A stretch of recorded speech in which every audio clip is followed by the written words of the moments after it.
सभी को पाप मोचनी एकादशी की हार्दिक शुभकामनाएं। चैत्र मास के कृष्ण पक्ष की एकादशी को पाप मोचनी एकादशी कहते हैं। इसके नाम से ही स्पष्ट होता है कि ये सारे पापों को हरने वाली, उनको नष्ट करने वाली एकादशी है। ब्रह्मांड पुराण में यह वर्णन आता है कि एक बार युधिष्ठिर महाराज भगवान श्री कृष्ण से एक प्रश्न पूछते हैं। युधिष्ठिर महाराज कहते हैं कि चैत्र मास के कृष्ण पक्ष में आने वाली एकादशी की महिमा क्या है, इस एकादशी व्रत के पालन से हमें क्या फल प्राप्त होता है। उत्तर में भगवान श्री कृष्ण कहते हैं कि हे राजाओं में श्रेष्ठ, सभी जीवों के कल्याण के लिए मैं आपको इस एकादशी की महिमा बता रहा हूँ।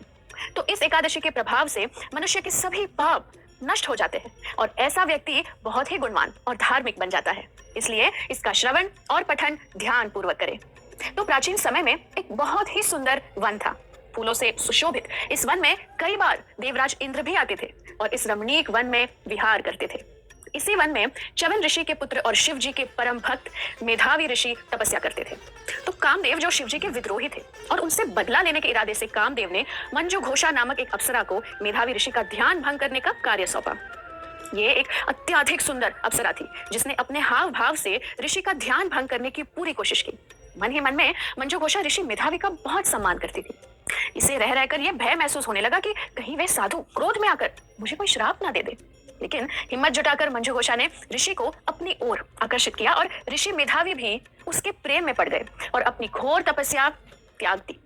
वे दिन रात इसी अप्सरा के साथ भ्रमण करते रहे। एक दिन मंजू घोषा ने देवलोक जाने की अनुमति मांगी उनसे। इस पर ऋषि मेधावी को बहुत क्रोध आया और उन्हें समझ आया कि उन्होंने अपना सारा वक्त मंजू घोषा से आकर्षित होने में व्यर्थ कर दिया। उन्हें आत्मज्ञान हुआ कि उन्हें पाताल लोक पहुंचाने का एकमात्र कारण मंजू घोषा ही थी। अत्यंत क्रोधित होकर उन्होंने मंजू घोषा को पिशाचिनी होने का श्राप दिया। जब मंजू घोषा ने इस श्राप को सुना तो वो फूट फूट कर रोने लगी और विनम्र होकर वो साधु के चरणों में गिर गई और उनसे क्षमा मांगने लगी। अत्यंत दुखी अवस्था में कांपते हुए उसने ऋषि से इस श्राप से मुक्ति का उपाय पूछा। तब करुणामय होकर मेधावी मुनि ने उसे पाप मोचनी एकादशी के व्रत का सख्ती से पालन करने की सलाह दी, जिससे वो किसी भी प्रकार की असुर योनि या पिशाच योनि से मुक्त हो जाएगी। मेधावी ऋषि जब वापस अपने आश्रम पहुंचे तो उन्होंने ये पूरी घटना अपने पिता च्यवन ऋषि से बताई। तो च्यवन ऋषि ने मेधावी ऋषि से कहा कि तुमने मंजू घोषा को श्राप देकर खुद को भी पाप का भागीदार बना लिया है और अगर तुम्हें अपने पाप खत्म करने हैं तो तुम्हें भी पाप मोचनी एकादशी का व्रत रखना चाहिए।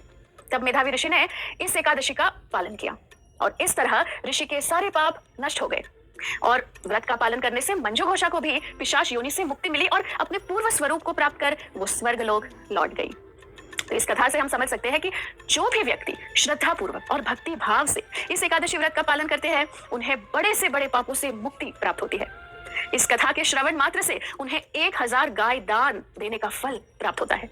देखा जाए तो एकादशी व्रत का पालन करना बहुत ही सरल है। इस दिन हमें भक्ति के अनुकूल सारी चीजों का निष्ठापूर्वक अधिक से अधिक पालन करना चाहिए। तो अब भक्ति के अनुकूल क्या है?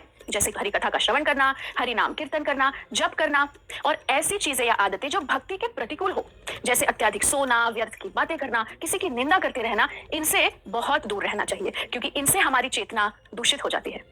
तो एकादशी के दिन शरीर को अपनी खुराक के साथ साथ आत्मा को भी अपनी खुराक देना ना भूलें, जो है हरि नाम और हरि कथा। एक बार पुनः आप सभी को पाप मोचनी एकादशी की बहुत सारी शुभकामनाएं।